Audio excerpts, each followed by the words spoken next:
Good morning, good afternoon, good evening, everyone, and welcome to AI-powered efficiency at scale. My name is Michelle Eisenberg, and I am a program assistant here at the NASDAQ Entrepreneurial Center. And for those of you who may not know, the NASDAQ Center is a nonprofit building a better path for entrepreneurs worldwide by improving inclusion, access, and knowledge in entrepreneurship. So as you will see in the chat in a moment, the NASDAQ Center provides programs, resources, and exceptional mentorship to entrepreneurs across all races, industries, and geographies. So definitely make sure to check out those links and resources in the chat. And then just a couple of housekeeping items before we get started. First, let us know where you are dialing in from in the chat. We always love to connect. And second, we are going to open up for live Q&A at the end of the event. So please make sure to submit your questions for us in that Q&A function at the bottom of your screen throughout the presentation, and we will try our best to get to all of them. And of course, none of what we do could be possible at the center without all of the amazing support from our sponsors, including NASDAQ, Lehigh University, KPMG, Wilson Sonsini, Wells Fargo, the Nareet Foundation, Walmart.org, JP Morgan Chase, BPM, HubSpot for Startups, and Google Cloud. We are humbled by their contributions and hope you are grateful too. And so before we get started, we always like to launch a couple of polls to step back, see how everyone here is doing today. This first poll is going to ask, how are you feeling about your business? How are you feeling? Fearful, anxious, surviving, or optimistic? And I'll give it a few moments for folks to respond here. Awesome. Thank you. Thank you.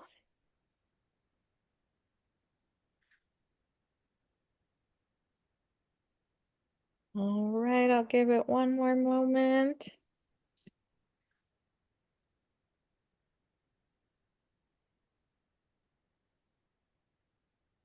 All right, I'm going to end this poll and share these results.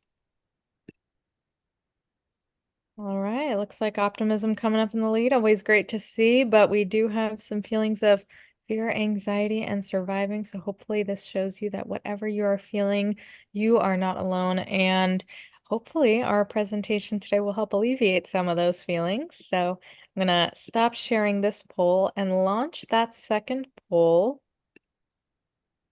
What is keeping you up at night? Finance, sales, marketing, scale, pivot, team, or just surviving? And this one just tells us a little bit more about your current needs as an entrepreneur so we can ensure the programs and resources we are developing continue to be valuable for all of you. Awesome. Thank you. Thank you. I'll give it a couple more moments. Wonderful. We got folks from DC metro area. Wonderful. Florida, Nigeria, Tampa Bay. Awesome. Welcome, welcome, everyone. All right. I am going to end this poll and share these results.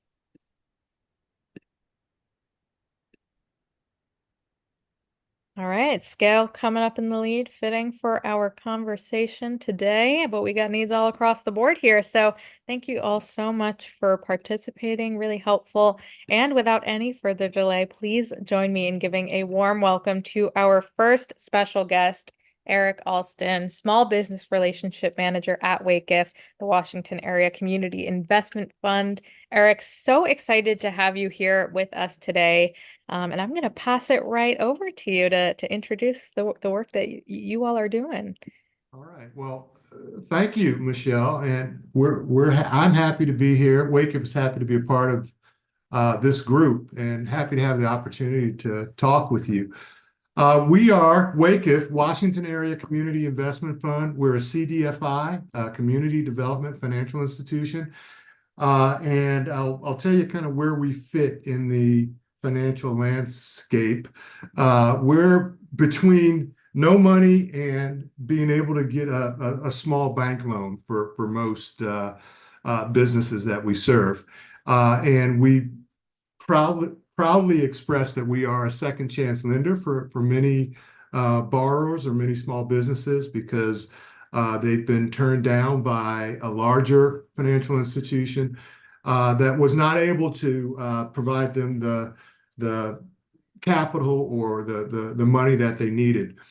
We also, in addition to funding small businesses, we do a lot of programming like this, where we talk to small businesses and provide technical assistance so that they can do things like scale from the poll this morning, and talk about ways they can do that, talk about helping them to better manage their financials. And really, I think the biggest add for us is we help them to be confident about the experience and help them to dive in wholeheartedly and help them to, I guess, be less insecure about how it feels when you've made up a name, you've made up all this information, you've created a product potentially or service, and now you have to go tell the world about it. We try to remind them all the time that every big business started small, and we encourage them to pursue that dream and help them run it like a business. So that's a little bit about Wacif. We're excited about partnerships too. We're excited about the partnership with NASDAQ. We reach out because we're a smaller institution. Partnerships allow us to extend our reach and connect with more small business owners. So excited about this partnership. We've had partnerships with other institutions, and we welcome that opportunity. It's really about, I guess, changing the world in a way by helping one small business or one business at a time. And that's what we're doing. We're focused on the DC area, the district. We serve Northern Virginia, and we also serve the suburban Maryland that's just outside of DC. We've been around about 35 years. We have a ton of connections and partnerships in the DMV, and we're also starting to build some national partnerships. One other thing I'll highlight, if you're from the DMV, is that we own the Anacostia Arts Center, so a lot of our business program is beginning to kind of flow through there, and we've taken on kind of Ward 7, Ward 8, and Ward 5 as a project, as communities that we're focused on helping to build and helping to grow entrepreneurship in. So it's a little bit about Wacif. I'm not sure where to go from here as far as the introduction, but do appreciate the opportunity, and I'm happy to take some questions. Awesome. Thank you so much, Eric. We will definitely collect some questions from the audience throughout the presentation, and can open up for questions at the end. And we put some links in the chat for Wacif, so definitely make sure to check those out, learn more about the resources and opportunities there. And at this time, without any further delay, please join me in giving a warm welcome to our featured speaker, Gabriella Cray, founder, CEO, and Chief Brand Manager at Beyond the Logo. Gabriella, super excited to have you here with us today for this topic. I know a lot of folks in our community have been really excited for this one. So thank you so much for joining, and I'll pass it right over to you. Okay, awesome. I am super excited to be here. Number one, I'm glad that you all are feeling optimistic because we are in a space where there has never been so much opportunity for small businesses. And if you're not feeling optimistic, my hope is that when you leave here, you'll be feeling a little bit different than you came in. So I'm going to go ahead and start sharing my screen here. So let me know if you guys can see that. Give me a little thumbs up in the chat just to make sure we are all on the same page. Looks awesome. great. Thank you so much. So I want to start with a little room check. So I want to know how many of you have already incorporated AI tools such as ChatGPT, or Jasper is another popular one. You know, there's the Salesforce AI tools. Like, how many of you are incorporating it? Give me an A if you are like, love it, love it, love it. Give me a B if you're like, kind of dipping my toe in the water, and then give me a C if you're like, I've been so busy, I have nowhere to even begin to think about AI because you're here today. But what I want you to know is that no matter which letter you put in the chat, I see the A's, I see the B's. Today is going to be an exploration of how you can leverage it in your entire operation. I see just barely A. I love that answer. Like an 89.99, huh? And so no matter what is going on in your business, today is the day that we are going to learn how to leverage AI and how to use it for our business. So imagine this. You are sitting at your desk or at your job site. You're getting work done for a client.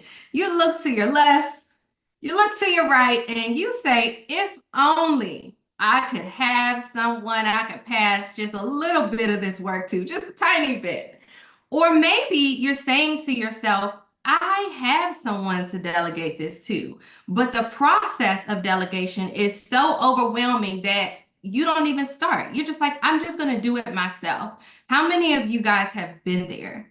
Because if you run a business or a nonprofit, there's nothing more that you would want than a qualified individual to take some of that work off of your hands. And this is where I believe AI has the most transformative impact on entrepreneurs. As a matter of fact, my business advisor calls it the great equalizer. So now imagine this. We're going to spend the next 45 minutes learning about how you're going to implement AI into your business. You're going to remove all distractions. You're going to put that phone on silent. You're going to close those extra tabs, and you are going to focus in because you know that being present is the best way to retain and execute new strategies.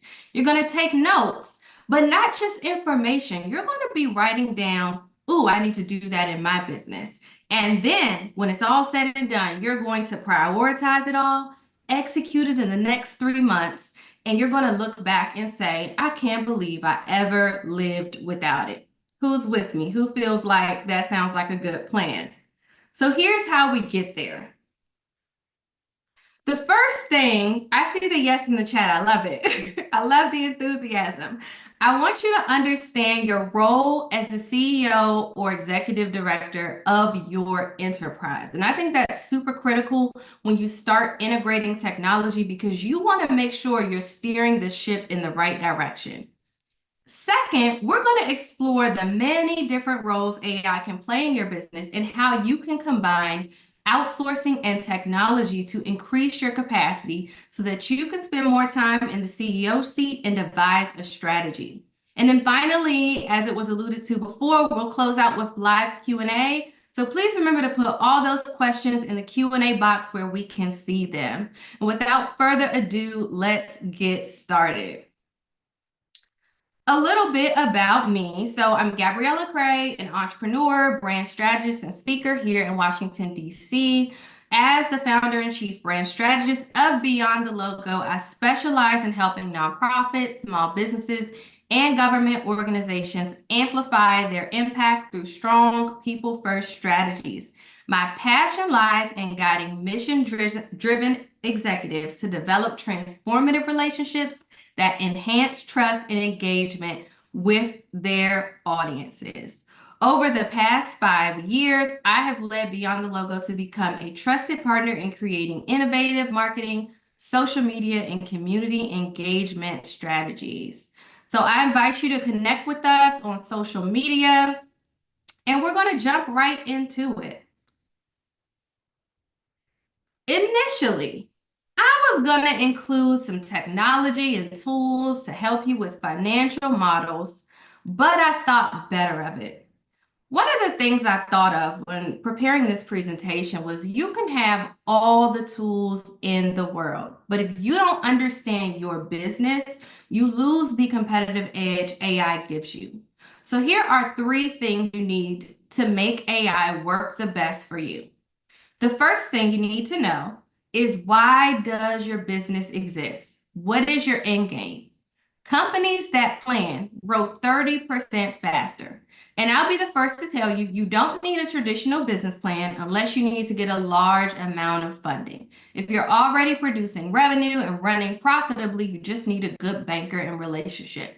However, you should always have a clear business model. You can use something simple like a business model canvas, and you should always have a strategic plan outlining what you plan to do for the year ahead. The other foundational thing you need is a very strong customer persona, and AI can actually help you to develop this. 71% of companies that exceed revenue and lead goals have documented personas, compared to 30% that meet goals and 26% who miss them. Developing a good customer persona requires 3 things: someone who can afford your product, someone who is extremely motivated, that is very important, extremely motivated to purchase your product, and decisiveness from you as a CEO.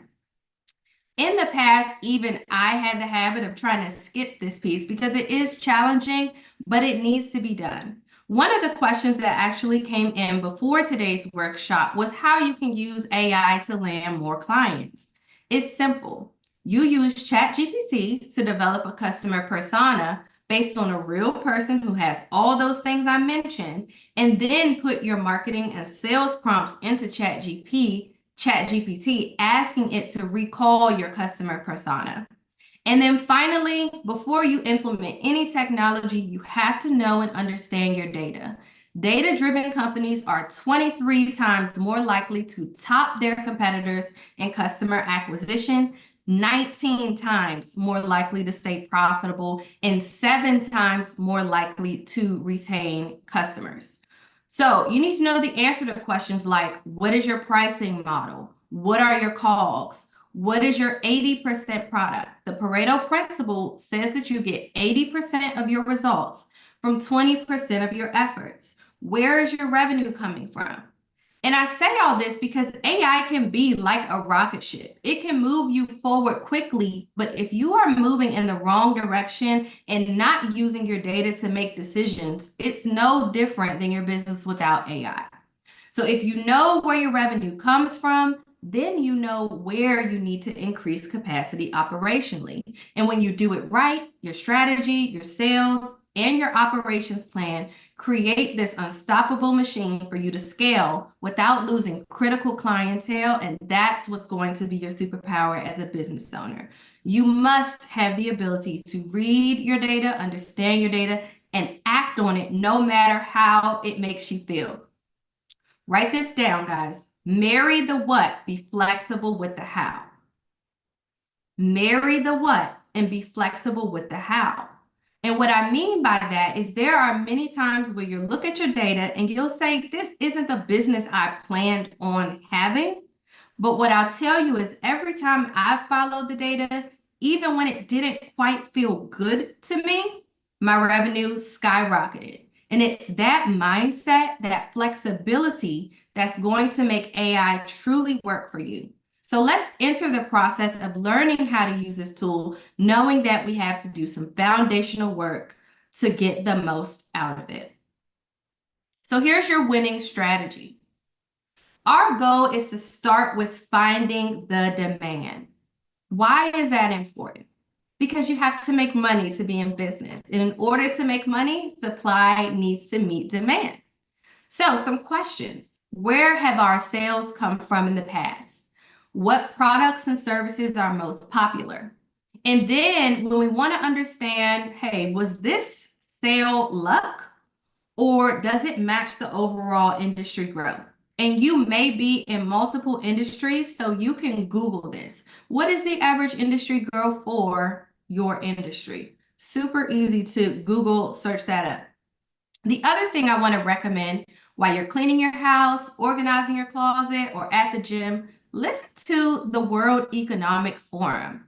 Understand what's happening around you so that you can be poised to take advantage of what's next.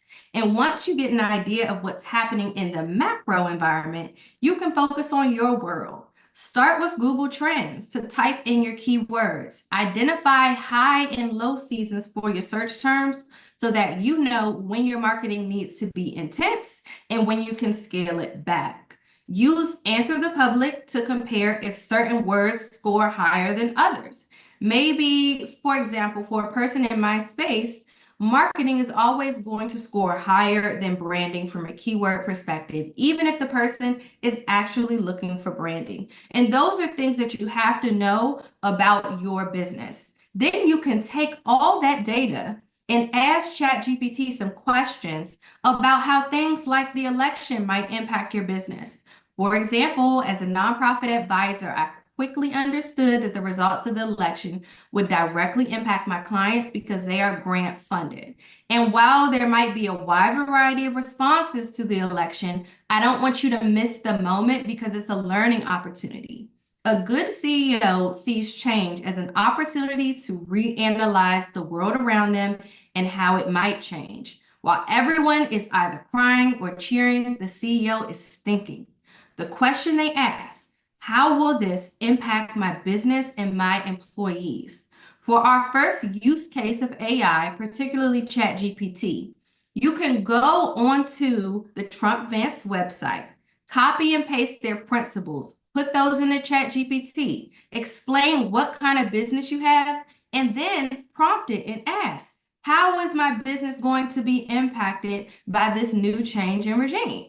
And what areas should I focus on more? Is there a new target audience that's going to open up? And once you have found your demand and built a strategy that propels your business forward, you are ready to engage in tactical action through AI to operate seamlessly as a CEO.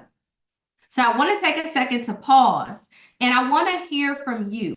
How do you currently stay informed about external factors like industry trends, political changes, and things that can impact your business? What tools or strategies have you been using to watch the world around you? Have you been watching the world around you? Have you been operating in a vacuum? I want to hear from you. Let me know what's been working for you. Have you been I see Bloomberg. I love that. Bloomberg is a great source. Google Alerts. I love Google Alerts. Thank you so much, Dawn and Joseph, for sharing that.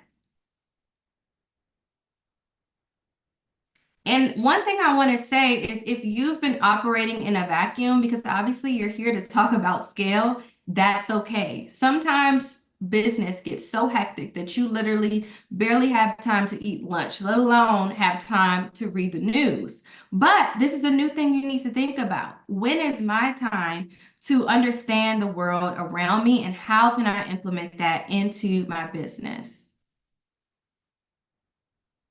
So we have a winning strategy now. Let's put some power behind that strategy by leveraging AI and by understanding what we mean when we say AI. There are over 12 different types of artificial intelligence or AI. But what's most critical to you as a business owner, 3 different types. And this is mainly going to be contained in ChatGPT. And that's a lot of what I'll talk about today. So machine learning, that's AI that can adapt automatically. Deep learning, that's when it's actually connecting all the things it knows to mimic the human brain's learning process, which is a little scary when you think about it. And then natural language processing, which just means it understands what you're saying to it. And those 3 forms together are what create what most of us know as ChatGPT. So perhaps you're thinking, I don't quite have the budget for a team yet, or maybe you have a budget and you're not sure who to hire first. I'm going to walk you through how you can start to see AI as a tool to build your team, but also as a tool to execute the task that your team would do. And there are several roles I use for AI. These are typically the most common ones. One of the questions that came in early, can you use AI to be your board of directors?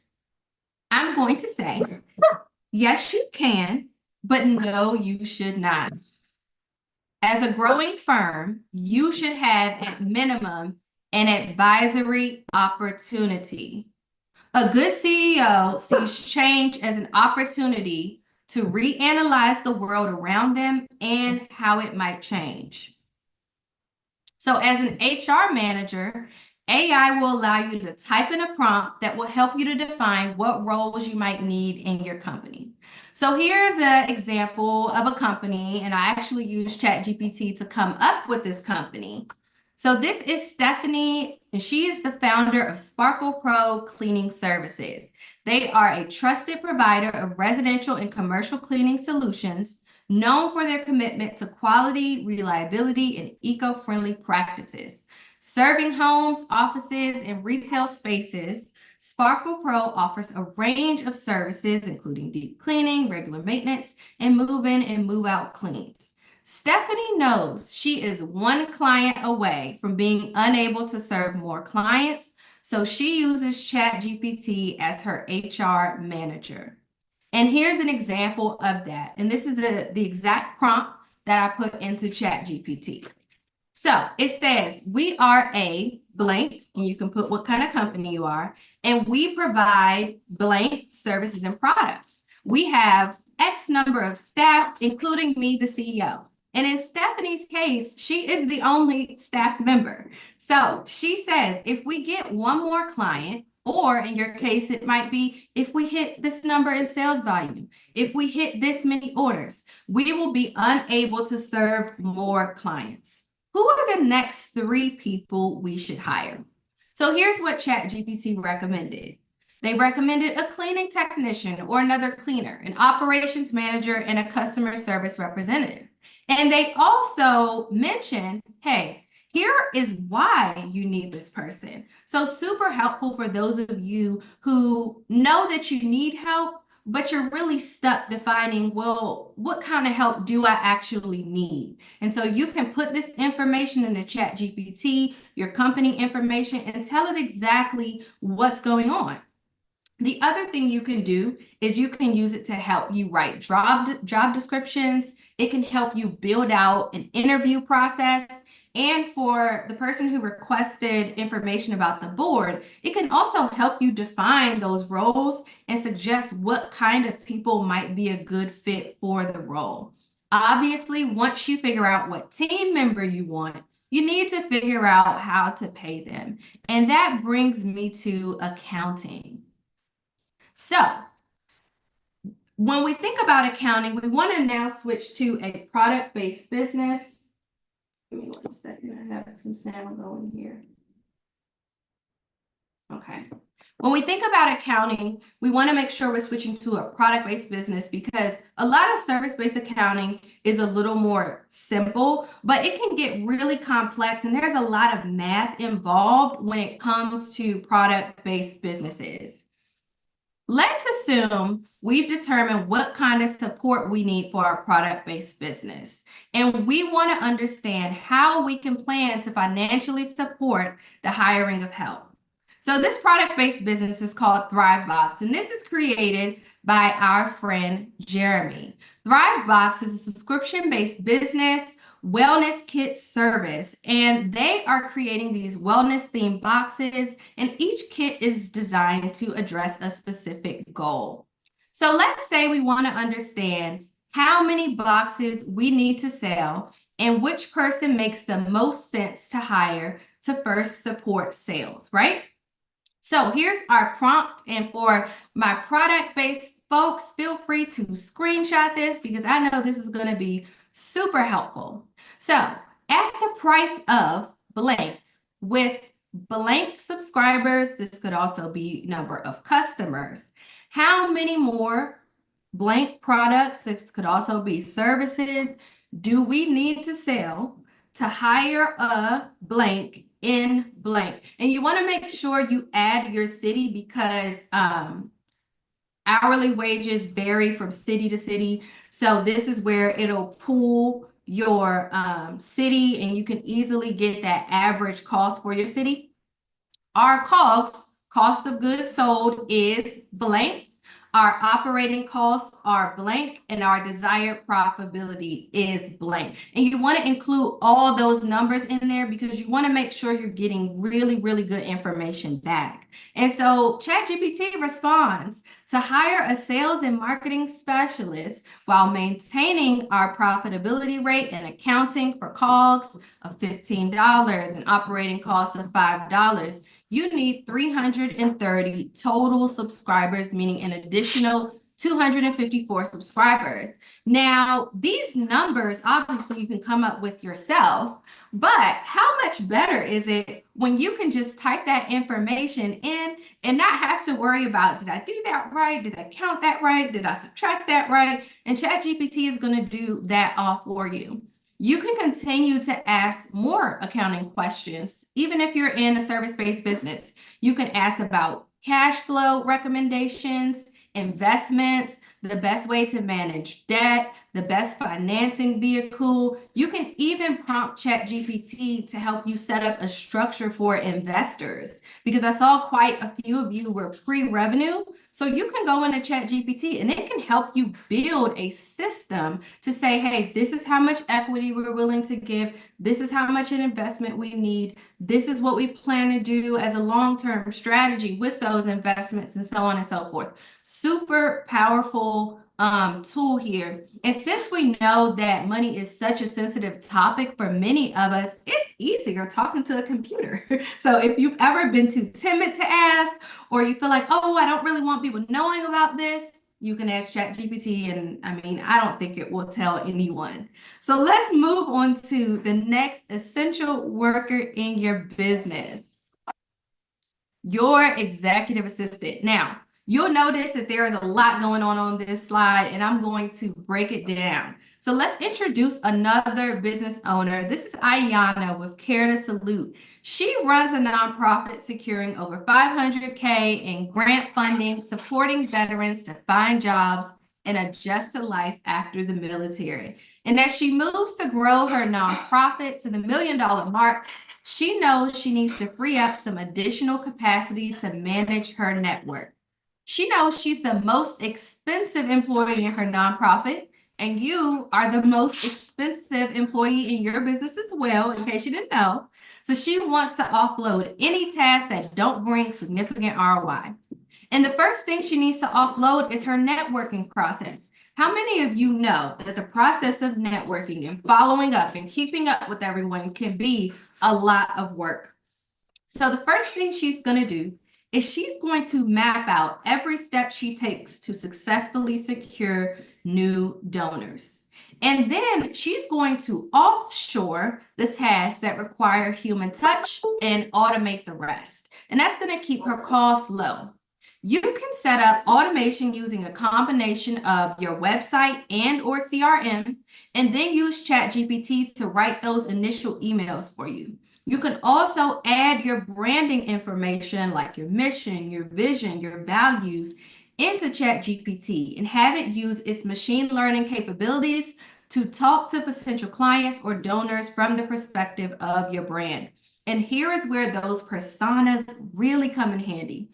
I personally like to put the persona in and use that same chat window to do any sales, marketing writing, any of our client onboarding material. I really like to leverage that same window so that it becomes a consistent revolving door of information for ChatGPT, and it knows everything about my customers.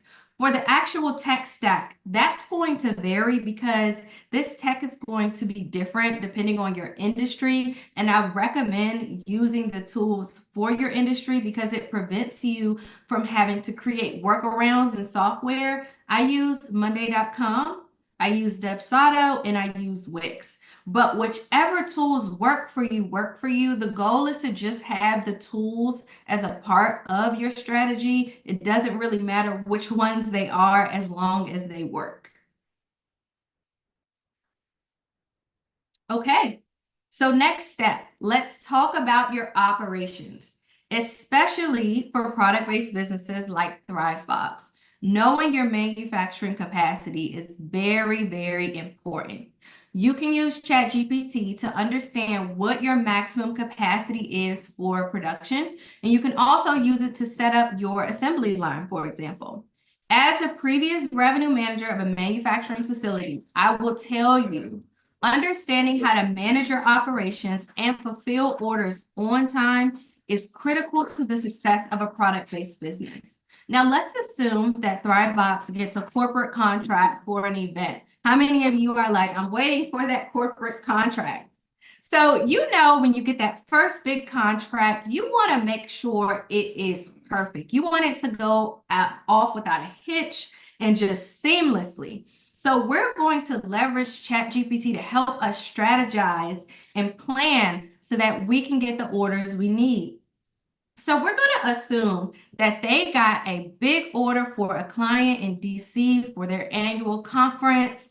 They need to fill 1,000 boxes. And remember, Thrivebox only has about 70-something subscribers. So this is a big operational change for their organization.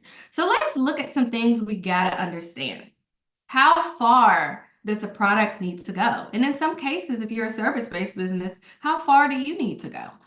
How long does the inventory fulfillment take? Because to fill the boxes, you're going to need the inventory first.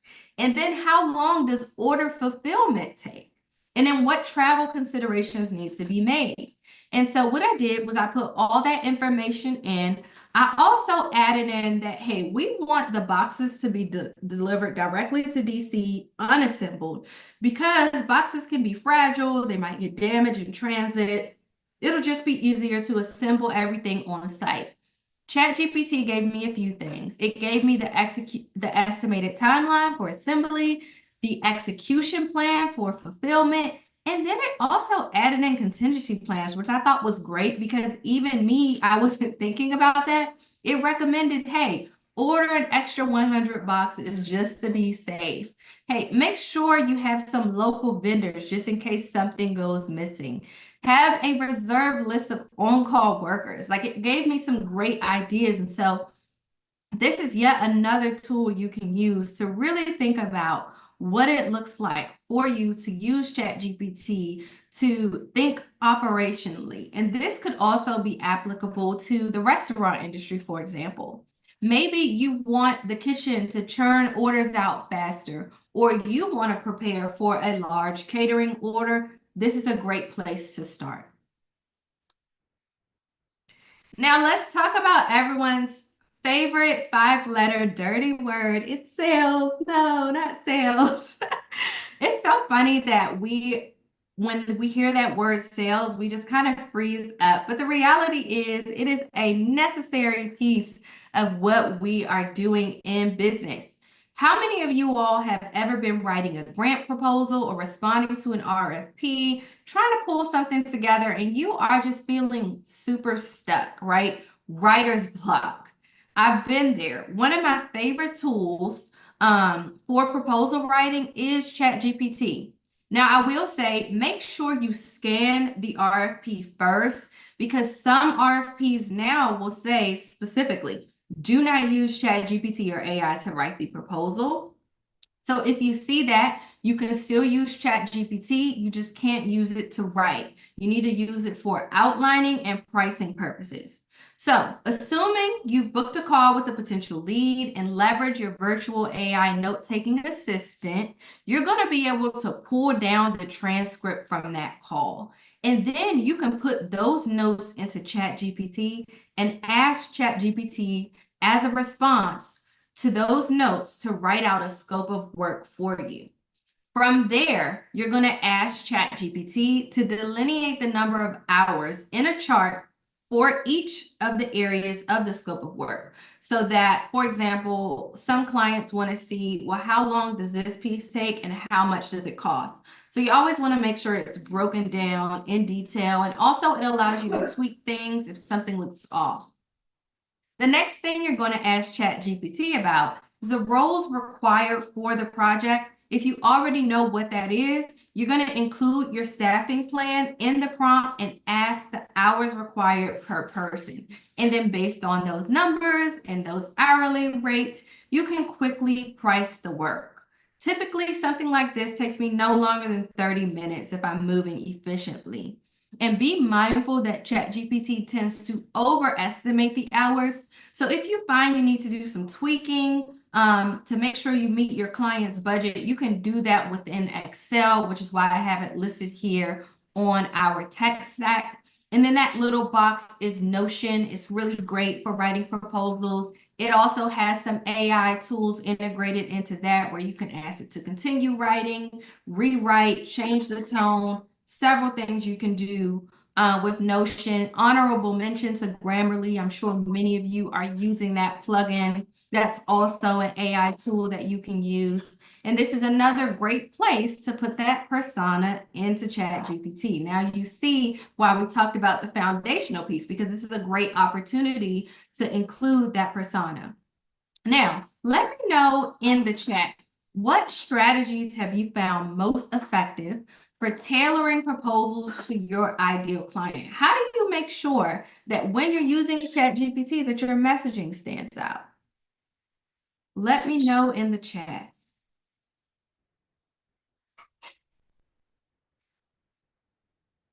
While you guys are messaging there, I'll talk through a little bit more of these use cases. So we talked about proposals and grants. I love that. Discuss our wins. That means so much. Being able to show and not tell.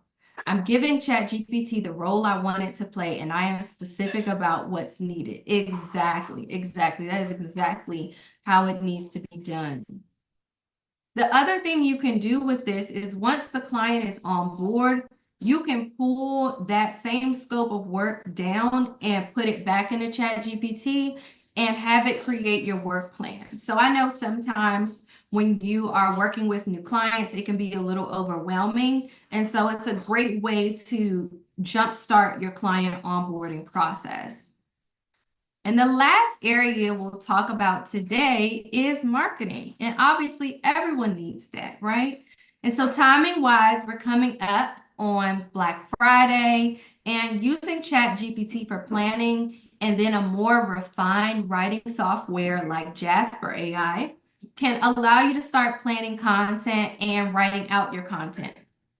So we can ask ChatGPT to create a Black Friday marketing plan or Cyber Monday or Giving Tuesday, and we're going to communicate that we are behind because sometimes it just gets busy and you don't have the time to plan ahead. So we're going to ask for an easy to execute plan. And hopefully this is helpful for those of you who are like, I do need to catch up on Black Friday. Then you can use your email software provider to schedule those emails. You can use a platform like Hootsuite to schedule the content. Even better if you get someone else to schedule the content. Remember, you are your most expensive employee. The more time you can spend on strategy, the better. An easy way I've always used to determine if something should be outsourced is to compare the price of outsourcing to your hourly rate. If you were paying yourself your hourly rate, how much would it cost you? And is that a substantial amount more than what you would pay for someone to do that task for you? The other rule I want to give you is what's called the 80% rule in management. That says if someone can do the job 80% as good as you, you should delegate it. So hopefully those two things help out. While AI is the great equalizer, we also have to outsource as well. We can leverage ChatGPT to make the outsourcing process more efficient and more effective.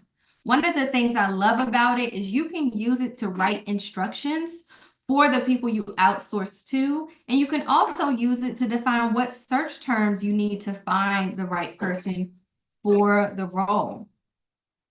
And so with that, I am going to turn it over to Michelle for some Q&A. Awesome, Gabriella. Thank you. So many great tips there. And I love how you broke it down by those, critical areas of business that everyone's focused on in one way or another. So thank you so much. If you are in the audience and you have a question, make sure to drop it in that Q&A function and We'll try to get to as many as possible. So just to kick us off, I love how you kind of put the tech stack in there for like each of these kinds of, areas of the business that we're focusing on. We have a lot of entrepreneurs in the community who, maybe are early on in their business journey. Maybe they have limited resources, time, capacity, where they presently stand. And so what are your thoughts on, how do you kind of prioritize which tools to use? Is there, a point at which you're using too many tools, and how do you kind of know, how do you find that right balance? Yeah, so that's a great question. I think the first thing starts with some of those strategies that I talked about in the beginning and why it's so important for you to understand and watch your data. For example, you should be catching things like that when you do your quarterly bookkeeping. You should be looking at how much am I spending in subscriptions, and are any of these subscriptions overlapping in task? I'm reviewing that. I probably review mine every month because I just want to make sure that every single dime is going to scaling and it's not being wasted. The other thing is use the free version as long as possible. As Mm, long as possible until it literally stops you from getting your work done. I have been using ChatGPT for over 2 years. I just bought the paid version last month. So when you are running a business, you do have to be very scrupulous. You have to watch your money. And you have to be very tight because when an opportunity comes up that requires spend, you want to be ready for that. So it's really making sure you're engaging in your bookkeeping, leveraging ChatGPT for some of those prompts, looking at your costs, making sure your debt to equity is good. And you can ask all these questions to ChatGPT. It really can stand in as an accountant or CFO for you until you can afford one. And so I would recommend go free as long as you can. And then when the time is right, when you feel like you can't go any further, then make the purchase and review those subscriptions regularly. yeah. Wonderful. Really, really interesting thoughts there. And I love this idea because, we get this question a lot of like, should I use the free version? Should I buy in? And, I think you make a good argument for, really, taking advantage of that free version for as long as humanly possible. So wonderful. We have another question here. And you kind of talked, throughout you mentioned briefly, kind of, the importance of identifying that kind of like ideal customer profile. This person, I think, is kind of referring to them as like an avatar. Can you talk a little bit more about how AI, how you can ensure that the personas that AI is creating for you really align with your true audience? Yeah, I think that's great. So this goes back to the data, right? Has this person ever purchased from you? Or if you're pre-revenue, is this the kind of person? Find a real person. So here's what I did when I was creating my personas. I had a client that I really loved working with. I went and grabbed her bio and put it into ChatGPT and said, ChatGPT, help me find more of this person. Mm. And it built out a persona for me. Now I had to go in and tweak some things. Another thing you can do is you can say, ChatGPT, ask me 10 questions to refine this persona. And then you can talk back and forth with ChatGPT and continue to refine it. It's very much a conversation. It's not transactional, like put this in and spit something out. You want to kind of work with it.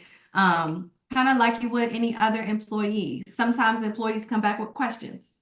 Yeah. Absolutely. That's really interesting. And I think that's such great insight. I think it's with ChatGPT especially, it's really incredible how it's like you can almost feed it anything. And so I love this, idea because, we all have those experiences with particular clients where you're like, wow, this is just a perfect, business client customer relationship. And how do I find more of this? So yeah, like just giving it exactly what the examples that you have from your direct lived experience. Wonderful. Thank you. Awesome. So Let's see, we have another question here. Um, you talked a little bit about, how these tools can support with um like the fundraising process. Any, just thoughts on best practices around potentially like automating, the grant writing or application process. I know we have a lot of founders in the audience who are, interested in grants or CDFIs, or, even, bank loans, like and just any thoughts you have around best practices with using AI to automate those processes. Automating things like that, I think, get a little dangerous, because I think when you're putting something out there, you should always, this is not it's gonna do what it does, and then you just turn your head and hope that, everything works out. That's not what AI is. Remember, it's like an employee, so you still have to manage it and monitor it. And so, I would say, yes, it can spit out a lot of things for you, but you should definitely be combing back through it or having someone on your team combing back through it to make sure that it makes sense, to make sure that it aligns, to make sure it's something that's actually true to you, because it's not perfect. It can make mistakes. And so you definitely want to keep your eye on it. I would also say, make sure that, because like I said, I've seen it. So make sure that they specifically do not say, do not use AI. And if that's the case, you can still use it. You can use it for your outline. You can use it to help you write certain things. But in terms of writing, I would recommend Jasper AI is a much stronger, more proficient AI when it comes to actual writing. ChatGPT is better for reasoning, I would say. But it does the job for like emails and stuff like that. But for like grant writing and stuff, I would highly recommend like a tool like Jasper. And then I know there's 2 or 3 other tools out there that are AI research tools. And so if you're looking for something more specific, and that's something you can Google. I can't remember the exact name of it because it's not in my field, but I would highly recommend looking to see what's out there that's industry specific. And it's part of the reason why I try not to recommend tools, because if it's not an industry specific tool, sometimes you have to gerrymander the system to make it work for your business. And a lot of times there's a tool out there just for your industry and you don't even have to do the extra work. Right. Yeah. Yeah, that's so interesting. ChatGPT comes up as kind of that prime tool for use for these early stage entrepreneurs. But it's definitely still important to, love this idea of continuing to research. There's so many tools out there now, and they're addressing very specific needs that are industry specific. So love that insight. I think we have time for maybe one more question. And I think this is important because we've kind of touched on it a little bit. Even just with this, how you were answering this last question of, sometimes what it spits out, you need to make sure that it's reliable. And so for someone who's kind of new to using these tools, what are some ways to validate the output of these AI technologies? Yeah, I mean, I think, and this is why you want to use AI for a more tactical task and not strategic tasks. So if you'll notice, when we started, I was talking a lot about your strategy because you need strategy to inform tactics. And if your strategy is off, then your tactics will be off. So it's really about training ChatGPT to understand what it is you're trying to accomplish in that moment. I really like using the same window or the same chat, because if you're in that chat, it's recalling everything you've already told it. So there's a great deal of efficiency there, and you're not having to repeat things. And so, for example, one of my personas and one of my favorite clients, her name is Laura. I have favorites, I'm sorry. But I just love the work she does. And so I go back to that same window when I created Laura's persona.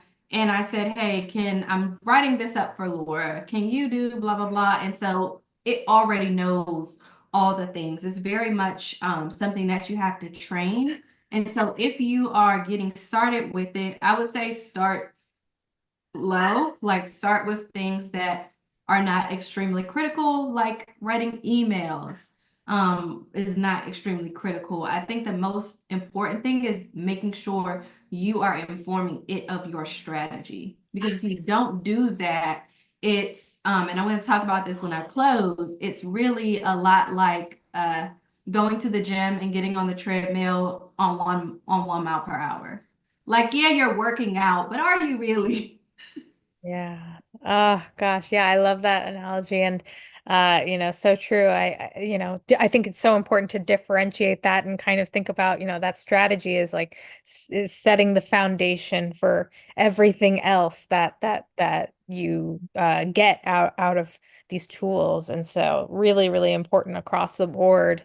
Gabriella, this has been so wonderful. Thank you for such a thoughtful presentation and for this brief conversation. If you had just one key takeaway or piece of wisdom you wanted to leave with the audience, what would that be? Yes, I have two. So I'll give Yeah, them.